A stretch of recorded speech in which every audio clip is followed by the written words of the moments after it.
Supreme court में बुधवार को प्लेसेस ऑफ वर्शिप एक्ट 1991 के खिलाफ दायर याचिकाओं पर सुनवाई हुई। सीजेआई ने स्पष्ट रूप से कहा कि इस मामले की अगली सुनवाई तक मंदिर मस्जिद से जुड़े किसी भी नए मुकदमे को दर्ज नहीं किया जाएगा। सुप्रीम कोर्ट ने वर्शिप एक्ट के खिलाफ दायर याचिकाओं पर सुनवाई करते हुए निर्देश दिया कि जब तक इन याचिकाओं का निपटारा नहीं हो जाता तब तक देश में इस कानून के तहत नए मुकदमे दर्ज नहीं किए जाएंगे, यानी अब मस्जिदों पर दावे वाले नए केस दाखिल नहीं होंगे। इस मामले में सुप्रीम कोर्ट ने केंद्र सरकार को निर्देश दिया है कि वो इस एक्ट के कुछ प्रावधानों को चुनौती देने वाली याचिकाओं पर अपना हलफनामा दाखिल करे।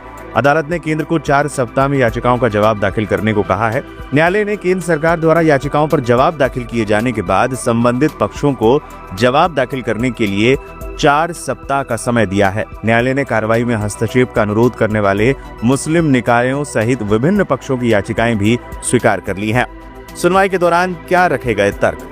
सीजेआई ने कहा, हम इस बात को स्पष्ट कर देना चाहते हैं कि अगली सुनवाई तक कोई नई याचिका दायर नहीं हो सकती। अदालत ने सभी पक्षकारों से कहा कि वो अपने तर्क पूरी तरह तैयार रखें ताकि मामले को तेजी से निपटाया जा सके। सुप्रीम कोर्ट ने मामले की अगली सुनवाई के लिए तारीख तय की है और तब तक स्थिति को यथावत रखने का निर्देश दिया है। सॉलिसिटर जनरल तुषार मेहता ने केंद्र सरकार की ओर से कहा कि सरकार हलफनामा दाखिल करेगी। सीजेआई ने केंद्र को निर्देश दिया है कि वो अपना जवाब दाखिल करे और उसकी प्रति याचिकाकर्ताओं को दे। सीजेआई ने आगे कहा कि इस मामले की विस्तृत सुनवाई नहीं होगी क्योंकि ये अभी लंबित है। सीजेआई ने यह भी स्पष्ट किया कि इस मामले से संबंधित कोई नया सूट दाखिल नहीं होगा।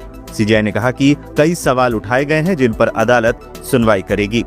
प्लेसेस ऑफ वर्शिप एक्ट 1991 यह अधिनियम धार्मिक स्थलों की स्थिति को 15 अगस्त 1947 के आधार पर संरक्षित करता है और उसमें बदलाव करने पर रोक लगाता है। हालांकि इसमें अयोध्या विवाद को बाहर रखा गया था। सुप्रीम कोर्ट ने राम जन्मभूमि विवाद से जुड़े फैसले का हवाला देते हुए कहा कि कई मुद्दे उठाए गए हैं जिनकी विस्तृत जांच की जाएगी। संबंधित कानून कहता है कि 15 अगस्त 1947 को विद्यमान उपासना स्थलों का धार्मिक स्वरूप वैसा ही बना रहेगा जैसा वो उस दिन था।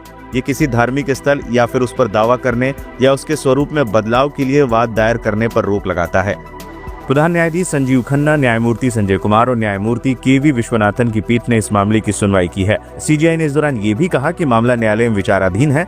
जब तक हम मामले की सुनवाई और निपटारा नहीं कर लेते तब तक कोई और मुकदमा दर्ज नहीं किया जा सकता।